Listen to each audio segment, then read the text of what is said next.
the fire mages anymore, I might as well use it.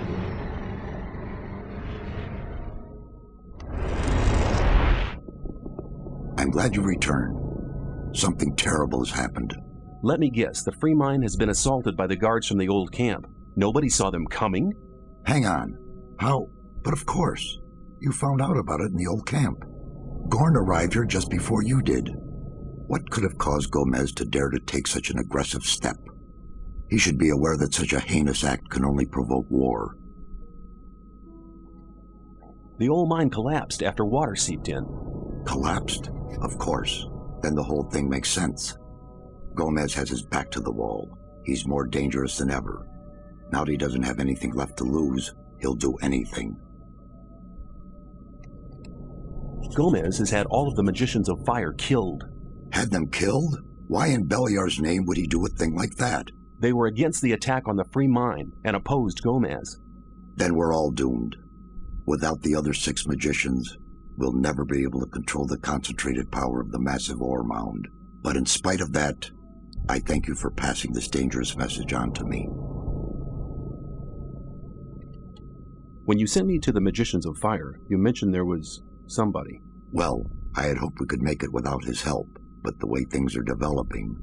Who is he? All right. Many, many years ago. Give me the shortened version, please. Be patient. Well, when we, the 12 magicians, created the barrier back then, our magic powers were directed and controlled by a 13th magician. A 13th magician? I thought there were only 12. Most people who did not experience the early days of the colony believe that. This 13th magician was our leader. All this took place before we were divided into the circles of fire and water. But he left the old camp, which was once the only camp of the colony. Well, as far as I know, you have been divided far longer, so I think you're just pulling this out of your ass to avoid telling me something about these 13 magicians. It's probably the guy who left the fire mages. And what was his name? Oh, I can't remember. What is this 13th magician called? His name is Zardus. Hardly anybody remembers the old stories about him. The ones who do just call him the Necromancer. And that will probably why you don't want to acknowledge the fact that he was just part of the trough since his turn to serve. Dark powers, that would make more sense. There's always only been 12 magicians. Well, there have been 13 when Milton became one. Either that or you're just bad at math. I don't know. Why did he leave the old camp? He started to investigate the invocation of undead and magical creatures. Gomez was not the only one who began to worry. Most of the other magicians opposed him as well, and his unholy deeds. What happened then? Unlike Gomez, he was no butcher, so he avoided the conflict and left. Especially since I know that water mages are servants of Adenos and fire mages are servants of Innos, it makes no sense that you are part of the same magician circle. Also, aren't you from Varent? Well, no matter. He probably doesn't know that I know this and just telling me stuff because they're made up stories to keep everyone else satisfied. Where is this magician today? He lives in seclusion, in his tower, in the middle of the Orc land. That's just about the southernmost point of the colony. I'll make my way to Zardus and ask him for help. He's the only one that can help us now. If he knows no way out, or doesn't want to help us... He will. There is one other problem. A problem? Yes. Over the years, we've tried to get in touch with Zardus several times, but it looks like he prefers to remain undisturbed. What does that mean? None of the messengers ever returned from his tower. You'll have to find a way to get past his creatures. Looks like this is going to be interesting. How will I get past his creatures? If I knew that, I would tell you. I'd advise you to do some research in our library. Maybe you'll find something in the old books about the strengths and weaknesses of magically invoked creatures.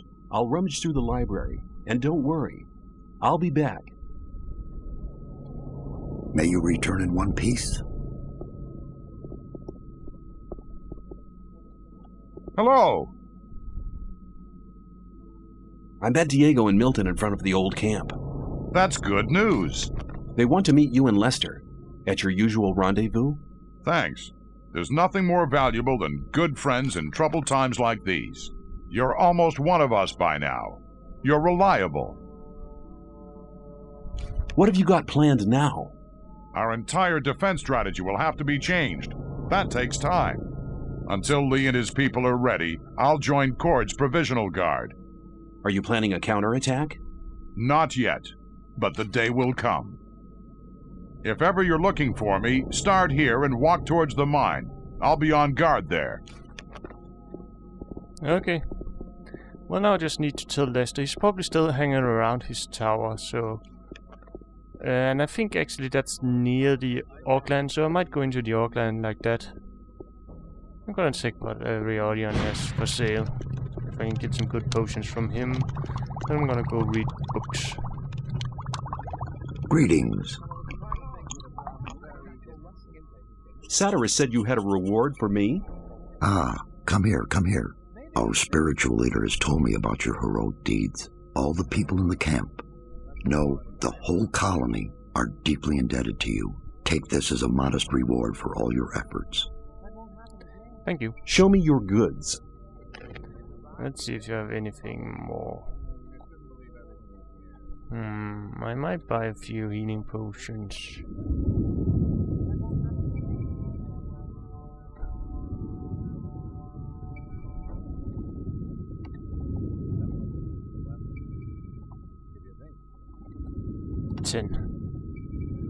And then I'm gonna get rid of some of this stuff I'm carrying. I'm gonna keep that hammer for now in case I run into any more.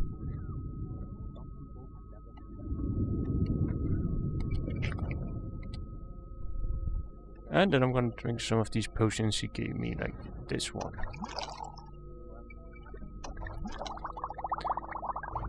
Also need to pick up the reward from Kronos. Probably just all.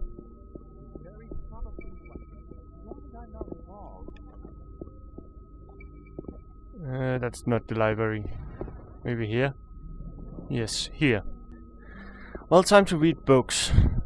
Actually, I might just read all of them. Might be some useful knowledge.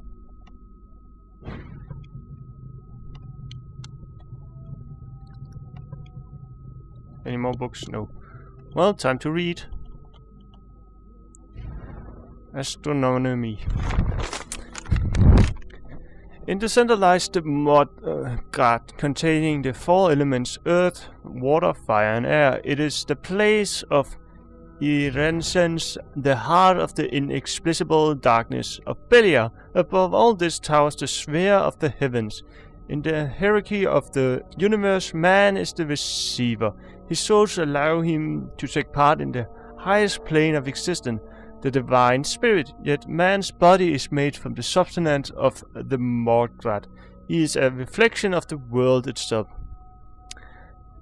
The synodic orbit of the planets, that is the course they take between two identical positions in the relation to the Mordred of our world, varies by just a few degrees every century.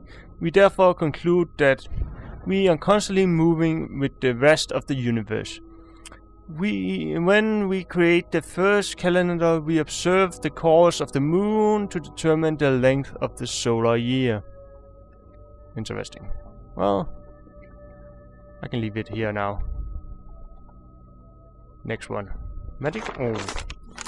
The best ore for use when forging weapon is doubtlessly found in the ore mines of Corinnes. It is of fundamental purity and suffers suffused with magic. It is of incomparable strength, yet to soft that it cannot break.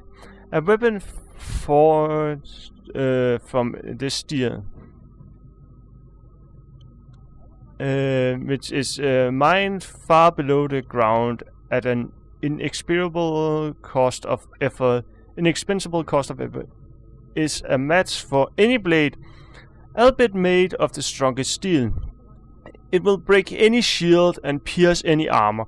Kings and heroes of old wield weapons forged from the finest steel of Corinus, and high prices are still paid for such weapons throughout Mutana, but the ore itself demands a high price. Much effort is required to break it from the rock. It is almost as strong as though the ore were fighting to remain within the womb of the earth.